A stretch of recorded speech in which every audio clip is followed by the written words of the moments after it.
మనం మంచిగా ఉంటే ఎదుటివారు మనల్ని చులకన చేసి చూస్తారు కాబట్టి మనం కూడా ఎదుటివారికి తగ్గట్టుగా ధీటుగా మాట్లాడే విధానంలో శాంతంగా ఓపికగా ప్లస్ ఘాటుగా ఉండాలి తప్ప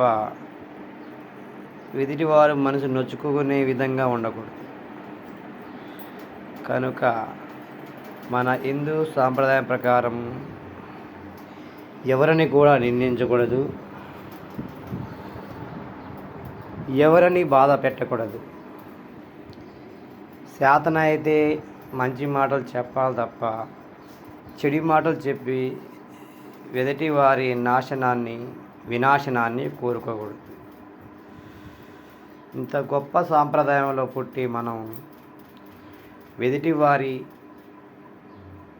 శ్రేయస్సు కోరకుండా వాళ్ళు నాశనం అయిపోవాలా, వాళ్ళు ఆగం కావాలి, వాళ్ళు వేడవాలా అనే విధంగా మనం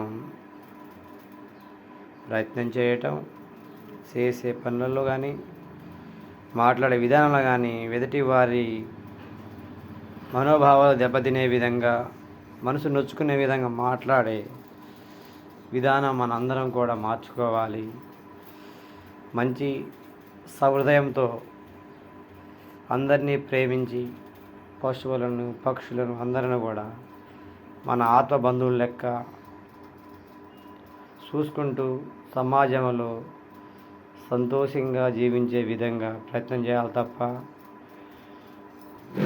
వినాశకాలి విపరీత బుద్ధి అని చెప్పేసి ఎదుటివారి సంతోషాలను చూసి వారం లేకుండా అసూయ ద్వేషాలతో మనుషులు ప్రవర్తించే విధానం మానుకోవాలి.